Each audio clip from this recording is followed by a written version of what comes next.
Sometimes you'll never realize how much you'll miss someone until they're gone. Where I grew up, my whole family lives in the same town. My dad's side of the family, we all live on the same road. We've been farmers for generations on that land.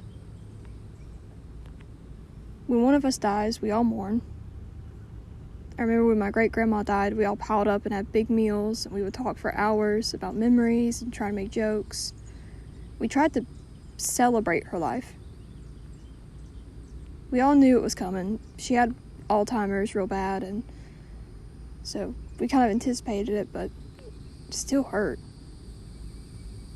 We knew she was better off. For my uncle, it was sudden. I saw him just a day or two before.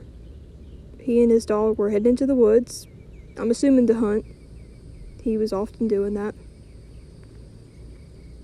I went back to college for the week, and the next day I got a call. He had died in a house fire that night. I regret not saying something to him, not calling out to say hello or giving him a hug. But I thought we'd have time for that. We always did before. We have no clue how he died, but my granddad, his brother, found his bones the next morning amidst the rubble and ash.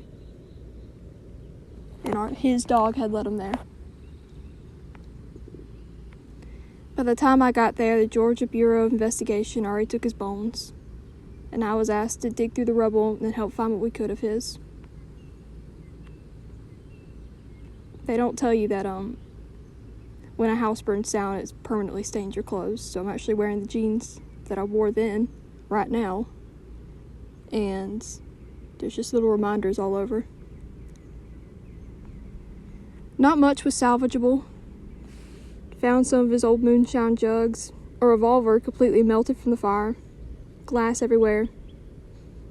He had some decorations of little glass angels and unicorns that were in his daughter's room. She had left a long time ago, but I don't think he ever cleaned it out. I found a penny, half melted and covered in ash. I asked, and that became my token, just my way of remembering him. Was I the closest to him? No. But I loved him, and I know he loved me. He was a quiet man, and had little ways of showing he cared. It was usually tokens from while he was out hunting, or simple trinkets he made out of scraps. He cared deeply, though. I don't think my own family realized how much I respected him. He had his struggle with pills and alcohol, but he was a survivor. He kind of reminded me that I could survive. After my suicide attempt a couple years ago, he never treated me differently. He just told the same jokes.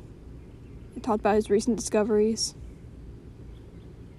But when we went to leave that day, he held me just a tad longer. I won't forget that.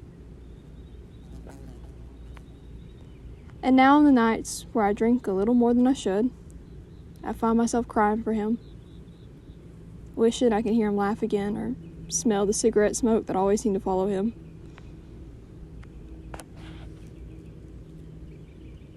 Right as I was starting to get better, my childhood dog died last week. I won't talk much on it because I'm not doing well with it. He was 14 years old, and he was weak. The last time I saw him, he wouldn't get up and tell me bye like usual when I was about to go back to college. I had to crawl under the shed and let him sniff my hand one last time. And you can just kind of tell he didn't have much longer. There are now several empty spaces on our land where my loved ones should be. My dog in the backyard barking at squirrels. My great uncle in the cabin he built. My great grandma, who in a way held our family together and still does, just in a different way.